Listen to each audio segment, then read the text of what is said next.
And why do they get so high? Like, is it demand that makes them so high? I'm going to tell you this. The average home in our country 2 years ago was 215,000. Today it's 400,000. Wow. And the interest rates have gone from 3 to 7%. So kids today, like your kids and my kids, are never going to buy a home. You know, it used to be. But if they're not going to buy a home, and the median price of homes sold by realtors has risen sharply since the beginning of the pandemic. Yeah, and here's why this is happening.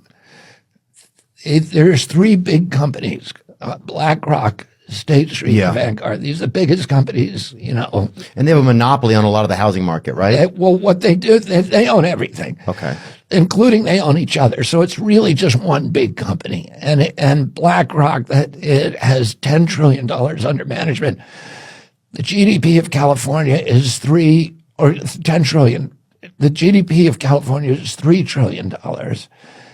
And so they're 3 times the size of California. California economy is the 5th largest in the world of all nations. So when you have that much control, can't you just make your own universe? Can't you? Well, so they own, those 3 companies own 88% of the S&P 500. Wow. So they basically just own everything. And now what they've decided is they want to own every single family home in our country. So they're now on track. There's now on trajectory. If we continue it on this trajectory, the corporations will own 60% of the single family homes in our country. And they pay nothing for money. So they're like, if you're the richest person in the country, BlackRock's cost of money is 30% lower than you. Wow. So they're competing against our kids and your kids. Why is it so different? They want it now. They want to own everything. So why is the percentage of the cost of the value of borrowing? Oh, because their credit is so impeccable. Oh, I see. They have like 900. Yeah. Oh. So they got the better than the best credit rating. I think I got 670 or something. I don't know. What's okay? I don't know. Yeah. But isn't that like privatized communism or something? That's what it feels like. Well, yeah, it's like socialism for the rich, and this is barbaric, merciless, ruthless, savage capitalism for the poor. Yeah. Do you think there's some trickle down effect to that makes people feel like, I don't know. I mean, I was talking, we had this guy, John Vervaeke, on, and he talks a lot about meaning and stuff like that, and he said that people feeling like they're part of a country or they have like a part of a home, part of a group.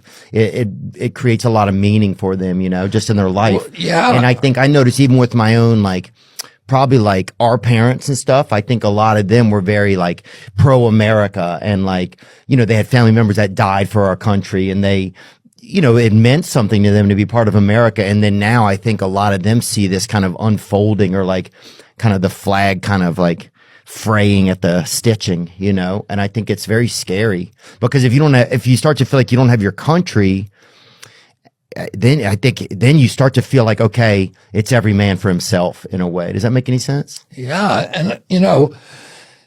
And you're absolutely right. There's a poll that came out 3 weeks ago that showed that in 2013, kids between 18 and 35 years old, that 85% of young Americans said they were proud of the United States. And then another poll, the same poll, came out 3 weeks ago. Wow.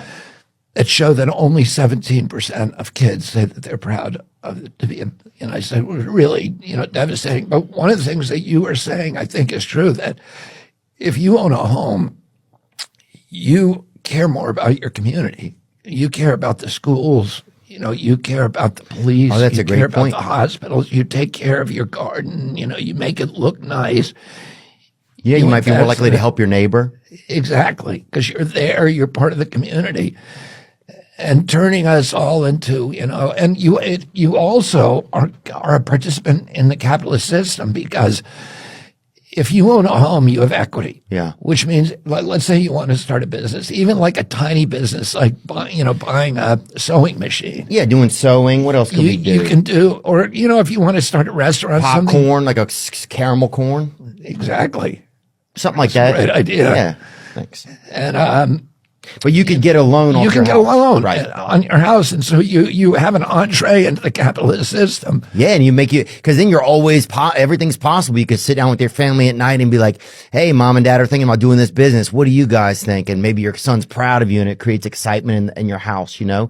And even if, like, I remember my mom went to law school and she couldn't do it because she had too many kids and it was too much work, but I was still always proud of her that she tried to do it, you know? Like, I think, yeah, having the financial ability to do stuff like that is just so important, man. And then otherwise you feel, yeah, if you're just a renter, if everybody's a renter, you don't care, you just feel like you're like a renter by force. Like you don't even have a choice to be a renter, you know? Yeah. Yeah, that's kind of scary. How do we battle against that? And is it something that a president can do or a political official can do, or it's something that, how do we reverse that? Well, I don't know. I mean, there's parts of their of what they're doing that, yeah, a president can deal with it. For example, they own all the packing companies. So there's only 4 meat packing companies, and those companies have a stranglehold on farmers and consumers.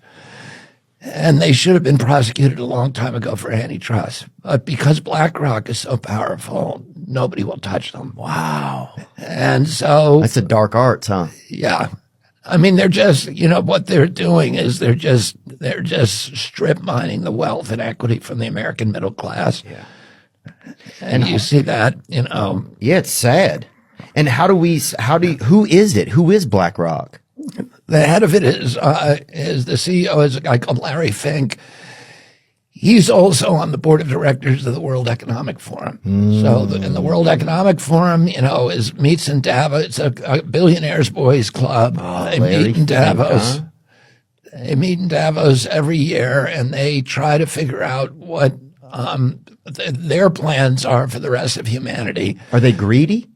I would say they have a bad reputation for very self-serving policies. Their big policy is called the Great Reset. And here's Klaus Schwab says, famously, he says, under the Great Reset, you will own nothing, but you will be happy. So that's what they believe. Yeah, so they do have a belief. Their belief is that you will own nothing, but you'll be happy. All of us will own nothing, right. But they will, because they will own everything. And they may be a little happier. Who knows? Wow. Today's episode.